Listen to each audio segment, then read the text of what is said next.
Assalamualaikum warahmatullahi wabarakatuh. Gimana nih hari ini? Mungkin em, ada gangguan sinyal atau apa teman-teman yang lain. Cuman hari ini kita akan membahas sedikit tentang evolusi dari branding di era digital.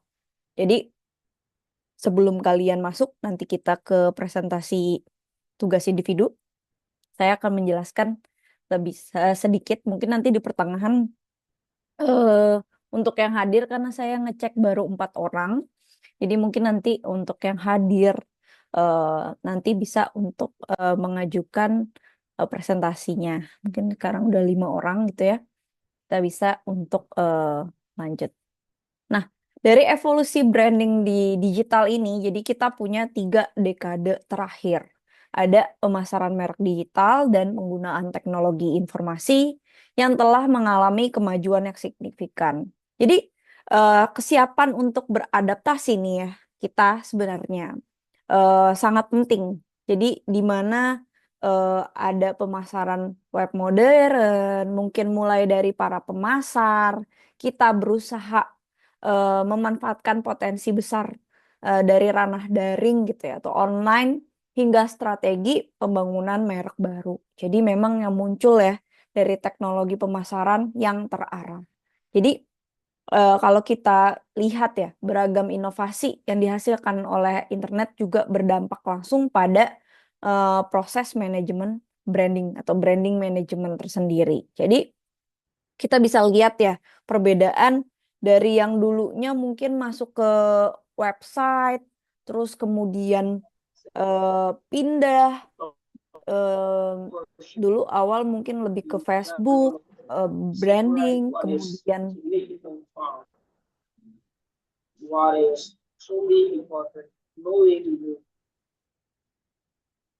nah di sini bisa kita lihat di mana memang perubahan, perbandingan, dan memang ada brand-brand tertentu yang dulunya mungkin lebih kita eh, 3 dekadenya ini mungkin dulu masih paper, terus kemudian udah mulai ke website, atau mungkin lebih ke televisi gitu ya. Kalau kalian dengar sekarang banyak yang di PHK karena di media digital ya seperti televisi gitu ya. Nah, itu karena sekarang kita udah ke ranah teknologi yang telepon genggam gitu ya. Mungkin kita nggak tahu lagi ke depannya seperti apa. Jadi mau nggak mau kita udah masuk ke e-commerce gitu ya, sosial media. Nah, kita harus apa lagi nih selanjutnya? Nah, ini dekade mungkin yang digital revolutionnya. Bentar. Oke, jadi branding before digital revolution gitu ya. Jadi sebelum kita udah masuk ke digital ini, awalnya tuh mungkin lebih ke, ini saya jelaskan aja ya. Jadi dulu waktu di tahun 1800 berapa gitu ya, baru ada Industrial Revolution 1 gitu ya.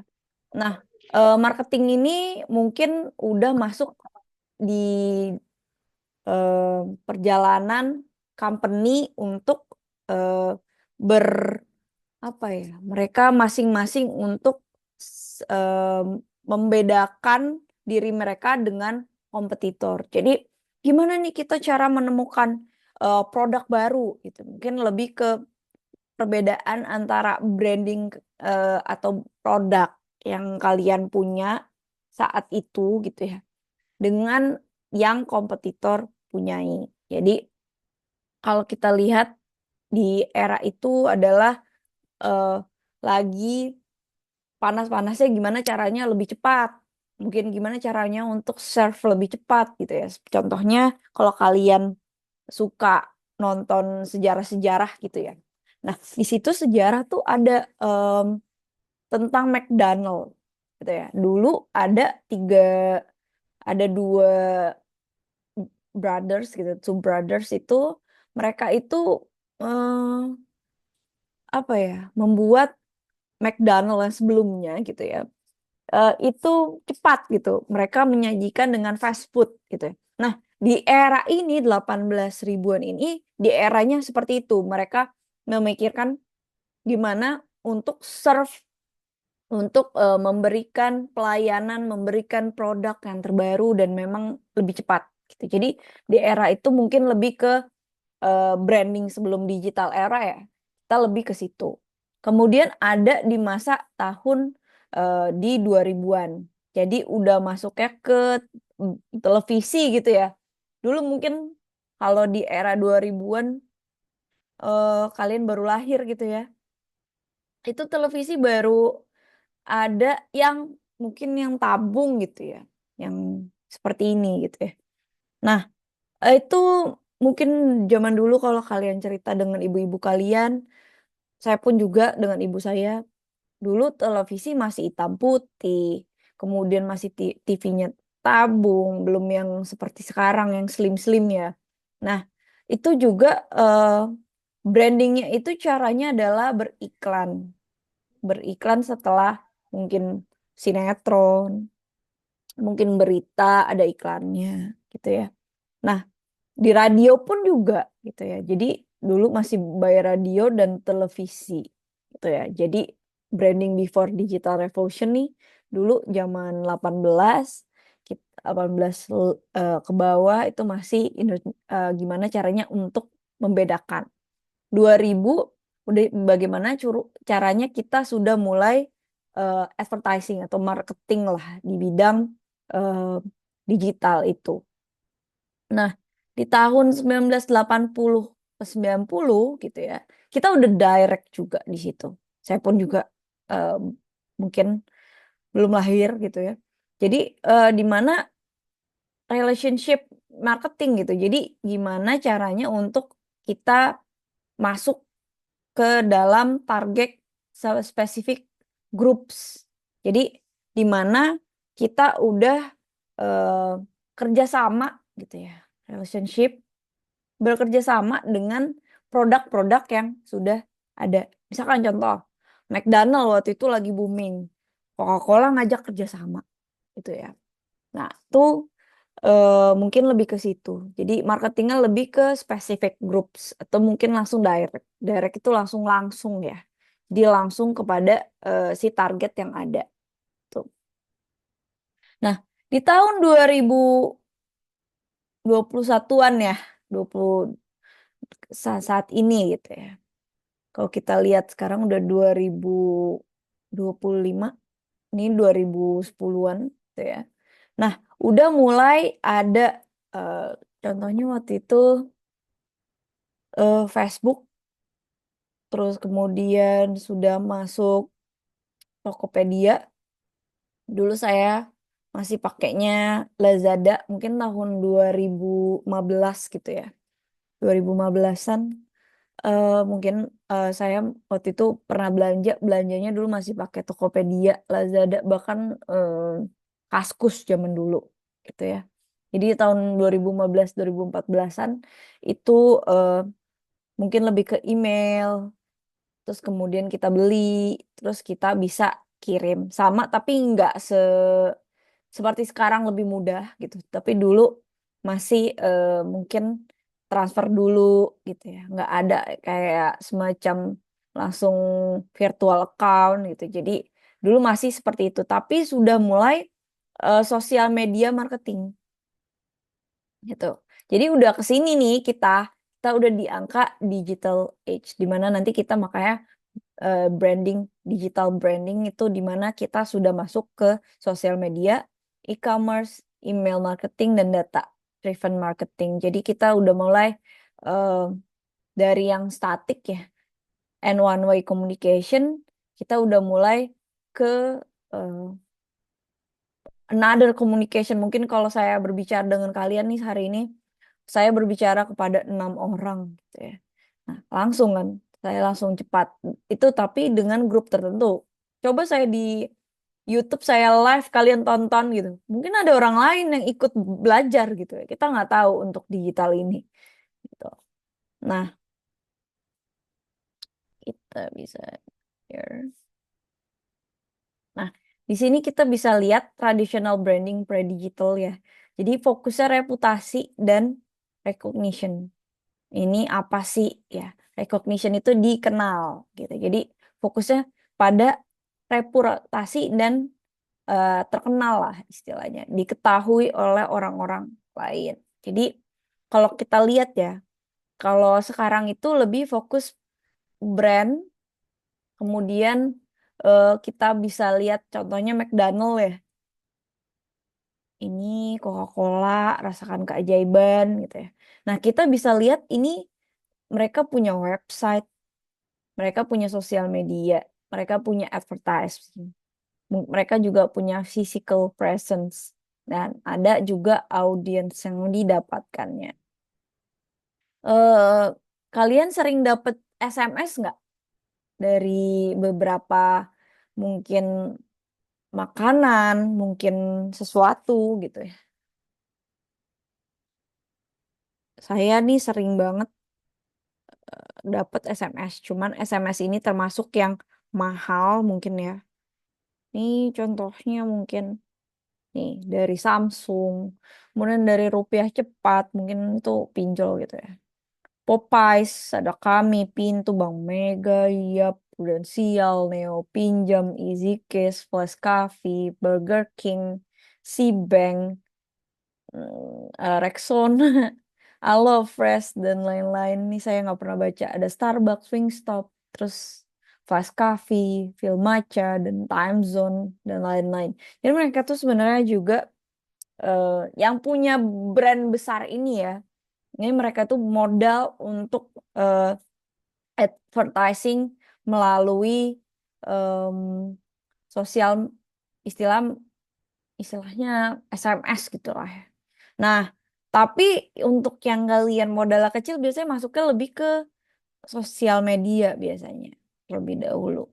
Baru website, mempunyai website dan sosial media, kemudian baru nanti kita buka tokonya, physical presence. Ada setelah kita udah terkenal baru kita buka toko. Atau bahkan kalau yang tradisional kita buka toko dulu, baru kita sosial media, mungkin tokonya sepi gitu. Gimana nih caranya gitu ya. Tapi kalau sekarang ketika kalian mau buka bisnis gitu, biasanya ke sosial media dulu udah orang knowledge, udah kenal, udah recognition, udah mengetahui gitu ya.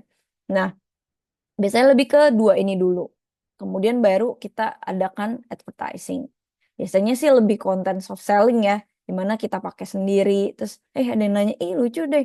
Kira dari mulut ke mulut gitu. Tapi itu berjalannya lama. Kalau mau cepat biasanya langsung masuk advertising. Nah itu biasanya orang yang punya uang ya. Saya pun lihat orang yang punya uang itu cepat banget untuk mereka itu dapat brandnya terkenal gitu. Gimana caranya? Karena mereka bayar eh, influencer dan lain-lain gitu ya. Untuk mereka menjadi cepat brandnya. Nah, jadi udah ada nih em, peningkatan dari internet dan digital platform. Jadi meningkat ya. Jadi kita bisa lihat internet impacts dari branding ini ya. Misalkan, ini customer ini mungkin pakai beberapa device ya. Kita untuk check out atau mungkin membeli.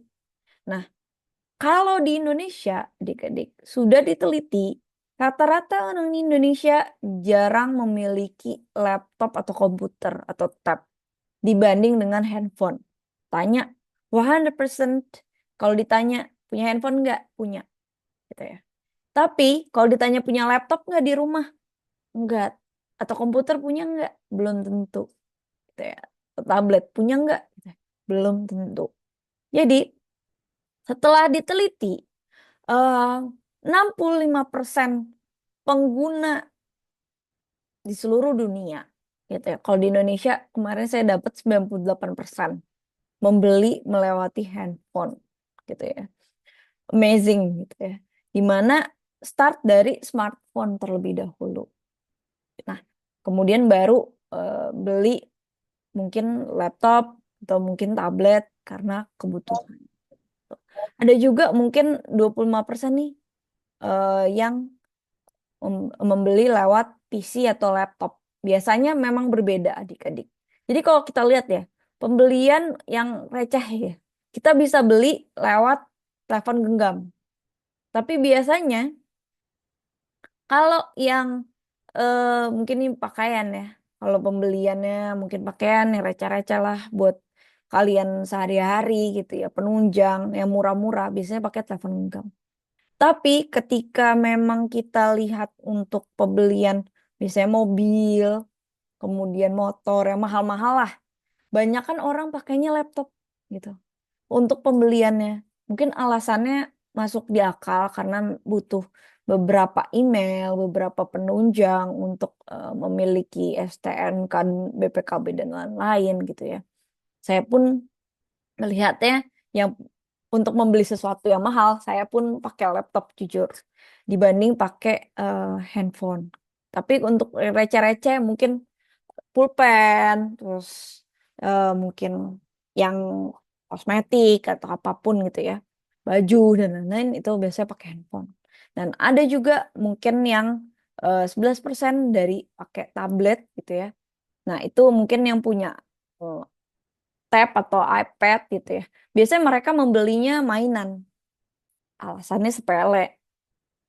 Ada mereka lebih suka yang besar-besar ingin bermain gitu ya. Biasanya banyaknya suka bermainnya lewati eh, tablet. Biasanya sih anak kecil ya, karena yang punya anak kecil mereka lebih suka main ke tapping-tapping gitu ya. Nah, saya lihat seperti itu. Jadi mungkin udah ada penelitiannya di mana habis itu setelah bermain langsung continue ke, makanya kalau kalian lihat game biasanya game PC gitu ya, game laptop, mungkin sekarang orang pada main gamenya di handphone. Tapi selanjutnya dia bakal continue setelah game yang mereka sudah hebat gitu ya. Handphone ngelek-ngelek, akhirnya mereka continue ke laptop atau komputer. Setelah itu mungkin ada juga mereka punya tablet. Jadi ada beberapa yang kita bisa lihat internet ya, impact-nya juga ke customer tuh bisa kita lihat ya. Nah, itu juga untuk search engine, email marketing, early sosial media. Kita bisa lihat di mana eh, email marketing nih. Kalau kita lihat email, saya sih jarang baca ya. Saya punya email junk sendiri eh, untuk di email, tapi saya juga punya email khusus. Mungkin misalkan jadi dosen, ada yang mahasiswa yang mau bimbingan, ya bisa ke email itu agar tidak terhindar dari si email-email marketing yang ada gitu ya. Jadi kalian kalau disarankan punya email lain yang memang fokus untuk kuliah kita atau mungkin fokus untuk kerjaan karena ketika itu ada itu bakal terus-menerus gitu ya. Nah, ada juga search engine di mana memang seperti Google gitu ya. Google ini termasuk search engine. Mungkin kalian sekarang udah lebih jarang ke Google, lebih sering ke ChatGPT, tapi jujur ChatGPT masih kurang menurut saya. Jadi mungkin ada the next-nya. Mungkin minggu depan saya kita libur kan ya. Nah, minggu depannya lagi saya nggak tahu saya bisa atau enggak, tapi ada meeting gitu ya. Mungkin minggu pertemuan ke-6 saya akan ajarkan kalian menggunakan AI untuk membuat user interface-nya seperti apa. Jadi pakai Canva. Canva-nya mungkin saya berbayar, mungkin kalau kalian nanti eh, mencoba yang nggak berbayar juga bisa, silakan. Tapi kalau punya saya berbayar, jadi nanti saya akan running, kalian bisa coba-coba gitu ya. Jadi kalian selain belajar branding, kalian juga belajar eh, user interface juga atau UX-nya juga nanti saya masukin sedikit-sedikit. Nah, di sini juga search engine biasanya pakai kalau di Rusia biasanya pakai Yandex. Kalian bisa search mungkin kalau nggak dapet di Google, nggak dapet di em, apa sih namanya? Nggak dapet di Google, nggak dapet di em, mungkin di ChatGPT, mungkin di Gemini, mungkin di yang lainnya gitu. Tapi kalian bisa search di Yandex atau mungkin punya China, saya lupa Yobo kalau nggak salah. Saya biasanya pakai punya mereka karena punya mereka kadang banyak free-nya. Jadi ketika kalian mau memulai skripsi nanti one day, mungkin minggu depan, tahun depan gitu ya. Nah, itu kalian bisa search-search di situ. Mereka banyak buku-buku yang memang mungkin kita bisa translate ya ke Google Translate dengan buku mereka ke bahasa Indonesia atau bahasa Inggris. Itu lebih bagus gitu menurut saya dibanding dari Google gitu. Banyak berbayarnya gitu dibanding Yandex maupun Yobo itulah. Nah, di sini juga ada internet platform digital. Jadi brand move online. Jadi banyak sekali brand-brand yang eh, sudah mulai masuknya online gitu ya. Mungkin ada beberapa yang nggak terlalu online sih, contohnya apa ya? Oke, misalkan ini saya pegang ini brandnya Pixie gitu ya. Ini brandnya Mandom, PT Mandom. Di mana dia ini sekarang udah fokusnya si Pixie ini kan dulu zaman dulu eh, packagingnya gini ya, pink doang gitu ya. Sekarang banyak packagingnya. eh itu mereka itu udah fokus kepada eh, move to online. Jadi di mana mereka udah masuk ke e-commerce, kalian bisa beli misalkan kalian jaraknya ongkirnya lebih murah gitu ya. Tapi kalau ongkir lebih mahal ya enakan beli langsung di Alfa atau Indomaret gitu kan, dibanding beli di online e-commerce-nya gitu. Nah, mereka itu udah mulai eh, langsung terjun, langsung pembelian lewat online-nya itu gitu. Jadi mereka udah punya branding gitu ya, di mana dia kontrol SEO-nya dikontrol, tetap dia punya produk langsung di toko yang memang eh, apa ya, presence itu di mana kalian udah bisa dapatkan, dan juga kalian bisa dapat online gitu. Jadi gimana tuh caranya gitu. Nah, di sini pun branding itu untuk domain ya. Kalian tuh eh oke. Saya tuh selalu iseng waktu itu. Jadi saya ngetekin domain atas nama saya gitu. Semuanya, walaupun saya nggak aktif di situ, tapi domain atas nama saya ambil dulu semuanya. Jadi misalkan email, terus misalkan apa TikTok, Instagram, terus YouTube, terus apapun itu pokoknya kalau ada baru saya tagin dulu atas nama saya gitu. Em, Mungkin website juga gitu, saya tagin atas nama saya. Pokoknya saya nggak mau sama dengan brand gitu ya. Dimana domain name ini sangat penting gitu ya. Jadi misalkan websitenya www. Siapa nih namanya yang di depan Septi misalkan, Septi R dot misalkan dot apa ya, dot co dot id itu misalkan. Nih, si Septi ini mau buat branding namanya Septi. Sorry Septi, kita jadi contoh ya. Nah, biasanya kita awal-awal kita ada kredibilitas dari si website ini terlebih dahulu gitu ya. Kemudian si Septi ini kita branding nih. Wah, si Septi ini eh, bagus nih untuk kosmetiknya dan lain-lain. Terus kemudian kita kontrol. Oke nggak nih, nggak ada yang problem nih, ada yang ya kita akan tutup di situ. Kalau misalkan ada problem, oh ya kita akan memperbaiki. Selanjutnya itu kita akan ke search engine optimization-nya. Jadi kita lihat, oh kalau ketika di search di Google, mungkin Yandex, terus Yobo, dia paling atas nggak nih si Sapti ini, gitu ya, si website ini.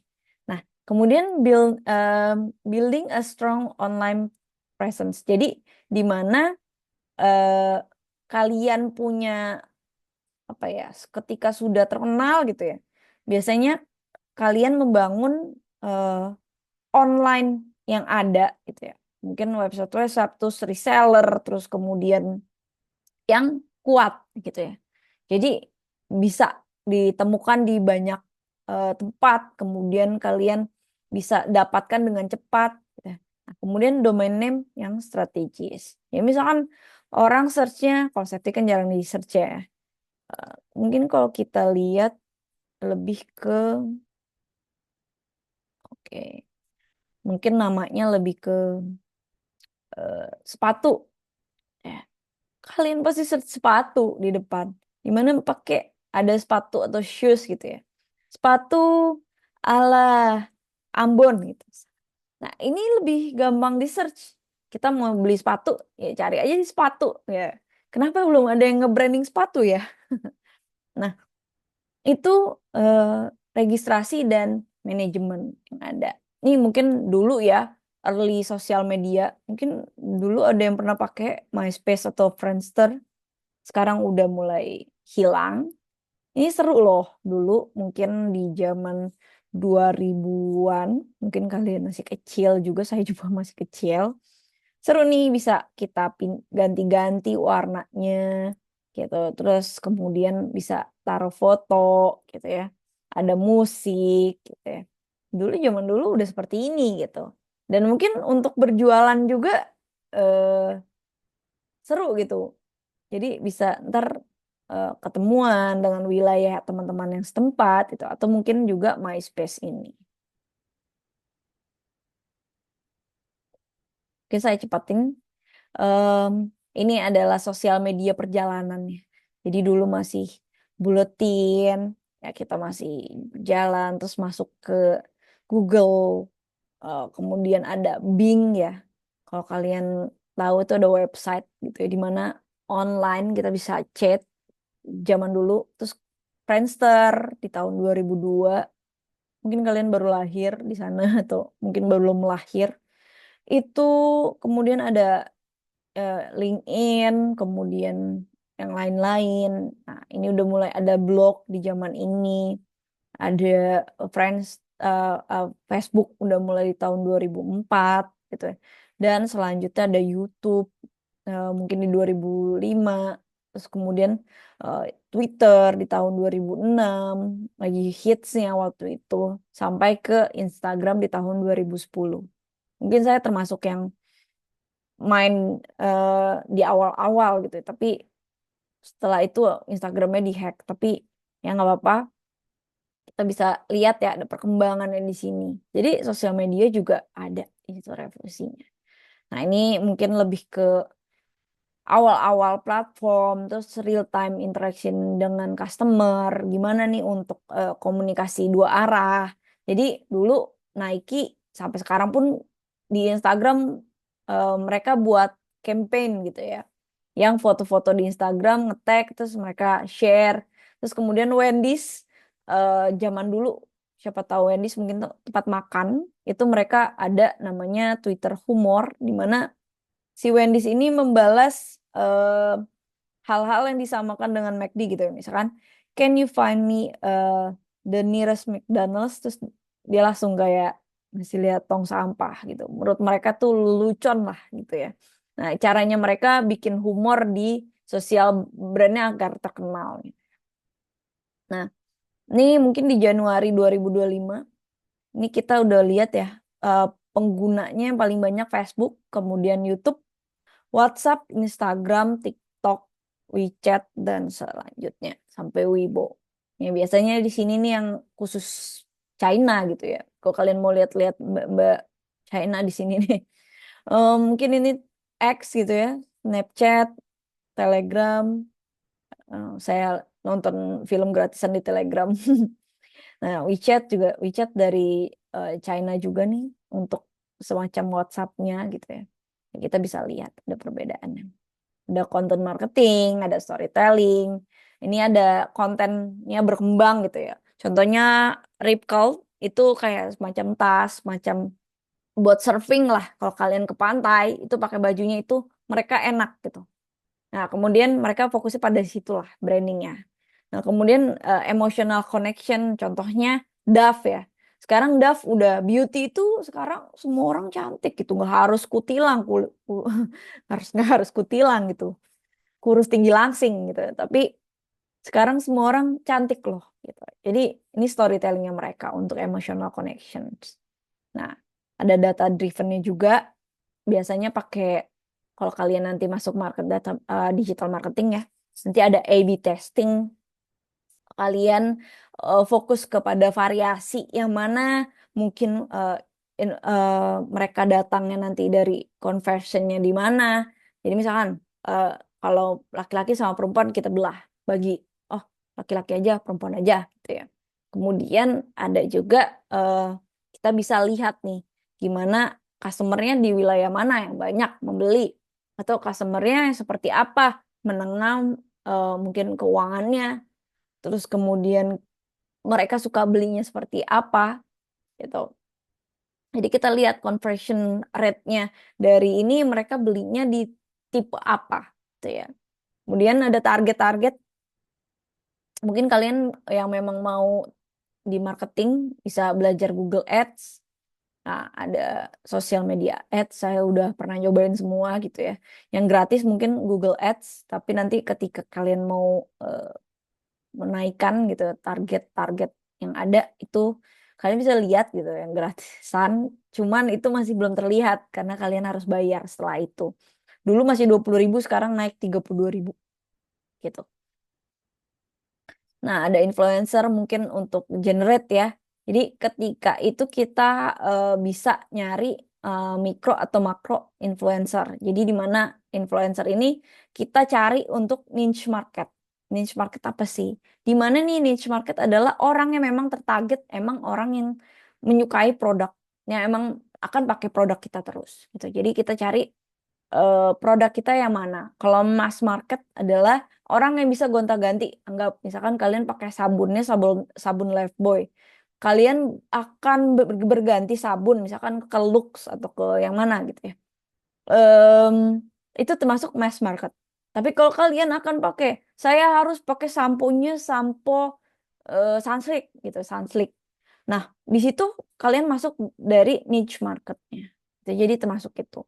Nah, kemudian contohnya lagi ini untuk UGC ya, user generate content, di mana customer itu konten membuat eh, si influencer ini membawa konten yang memang besar ya untuk campaign. Di mana ini salah contohnya Selena Gomez minum Coca-Cola ya, gitu ya. Jadi ini termasuk juga Coca-Cola campaign, gitu ya.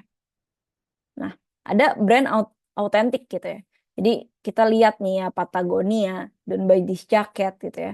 Nah, karena bisa reduce, repair, reuse, recycle. Jadi kita bisa tuker lagi ke sana, atau misalkan kita bisa, mereka bisa daur ulang gitu ya.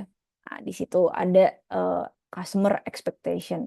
Mungkin ini termasuk em, masuknya LGBT gitu ya. Mereka itu eh, ini es krim adik-adik, namanya Ben and Jerry's. Ini mereka itu dimana benci tentang social justice, dimana jangan deh mereka em, eh, ya mungkin yang tadi ya kaum kaum pelangi gitu ya, dimana mereka mendukung kaum pelangi tersebut. Jadi masuknya untuk authentic branding. Kalau kalian beli ini mendukung kaum pelangi gitu ya. Atau mungkin misalkan kalau kalian beli ini, kalian mendukung para janda. Contohnya seperti itu. Itu ada beberapa customer untuk brand authentication. Ya, ada juga untuk ini khusus untuk environmental ya, atau mungkin lingkungan, mereka bisa didaur ulang jaketnya. Tuh. Nah, ini ada visual voice and branding digital. Oke, sebelum saya ini nanti kalian bisa join lagi. Setelah itu saya akan share siapa yang presentasi ya. Oke, saya harap untuk presentasi sih hari ini semuanya oke, nggak apa-apa. Oke, bisa join lagi ya. Baik.